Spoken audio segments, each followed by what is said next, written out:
Assalamualaikum warahmatullahi wabarakatuh. Alhamdulillahi rabbil alamin, wa bihi nasta'in ala umuri dunya waddin, wassalatu wassalamu ala asyrafil anbiya'i wal mursalin wa ala alihi wa sahbihi ajma'in. Qala Allah ta'ala fil Qur'anil Karim, a'udzu billahi minasy syaithanir rajim. Bismillahirrahmanirrahim. Wala tusa'ir khaddaka lin-nasi wala tamshi fil ardi marha innallaha la yuhibbu kulla mukhtalin fakhur. Shadaqallahul azim. Bapak pengurus beserta segenap jajaran kepengurusan Masjid Taqwa Muhammadiyah yang sama-sama kita hormati, bapak-bapak, ibu-ibu, kaum muslimin dan muslimat, jemaah asar rahimakumullah. Segala puji bagi Allah Subhanahu wa taala atas segala limpahan rahmat dan nikmatnya. Pada kesempatan ini kita masih dapat hadir, melangkahkan kaki, mengayunkan tangan menuju rumah Allah ini dalam rangka menunaikan kewajiban kita kepada Allah Subhanahu wa taala. Mudah-mudahan amal ibadah kita diterima, diberikan pahala yang berlipat ganda nanti di hadapan Allah Subhanahu wa taala. Salawat dan salam kita doakan kepada Allah, semoga senantiasa disampaikan pada junjungan kita, tauladan kita semua, yakni baginda Rasulullah Muhammad sallallahu alaihi wasallam. Allahumma shalli ala Muhammad wa ala ali Muhammad. Bapak Ibu kaum muslimin jemaah rahimakumullah. Pada kesempatan ini kajian kita berbicara tentang jangan sombong. Terkadang Bapak dan Ibu, kesombongan itu datang tanpa kita sadari. Mungkin karena banyaknya ibadah yang kita lakukan, mungkin besarnya infak yang kita keluarkan, mungkin kita membangun sebuah masjid yang begitu megah dan mahal, mewah.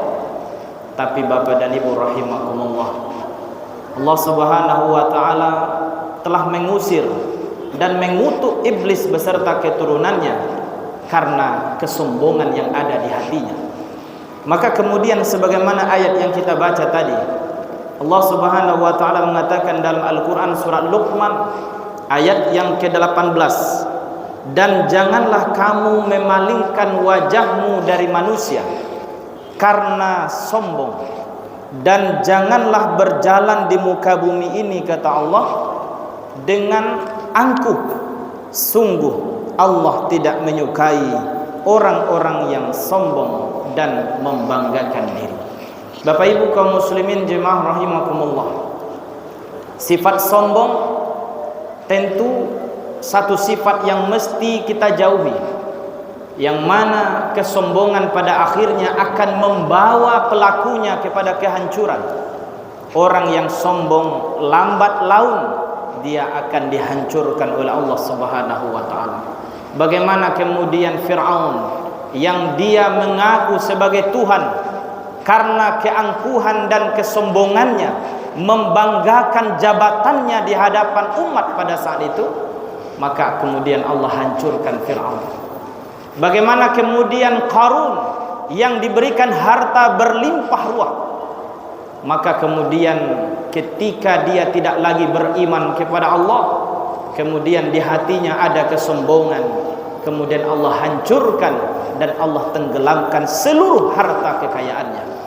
Bapak dan Ibu kaum muslimin jemaah rahimakumullah, di dalam sebuah hadis dikatakan oleh Nabi, la yadkhulul jannah man kana fi qalbihi mithqalu dzarrati min kibr. Tidak akan masuk surga seseorang yang apabila di hatinya itu ada kesombongan, meskipun hanya seberat debu, meskipun hanya sebesar zarrah.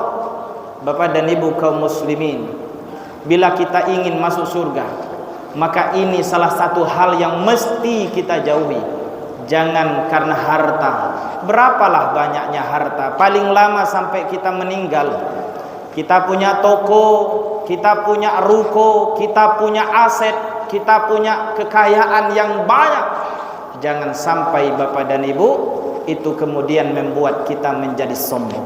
Allah benci kepada orang yang sombong.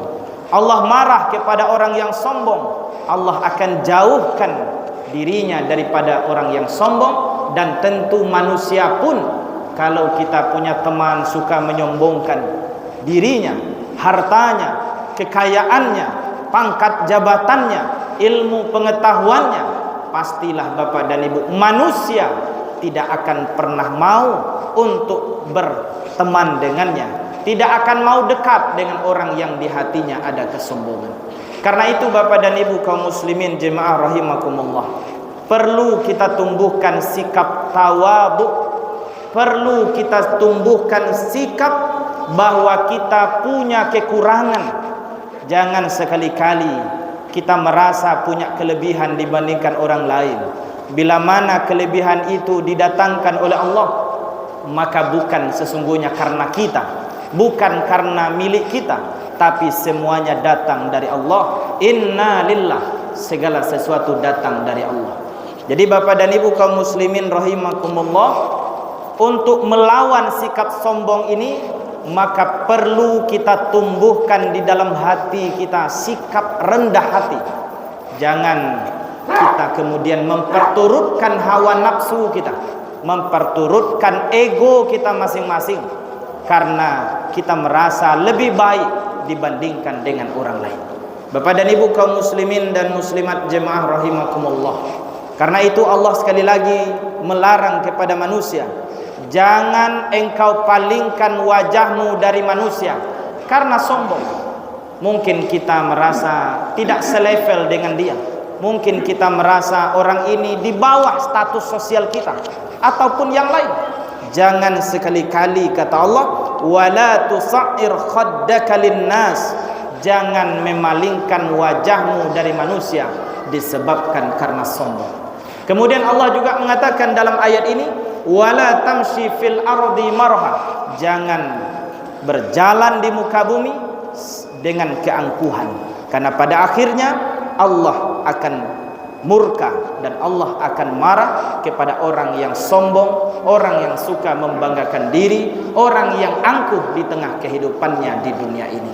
Mudah-mudahan Bapak dan Ibu kaum muslimin, Allah berikan kita hidayah, Allah tanamkan ke dalam hati kita ketawaduan, kerendahan hati, dan tentu kita juga berharap Allah jadikan kita sebagai manusia yang dijauhkan dari segala sifat sombong yang dapat menghancurkan diri kita.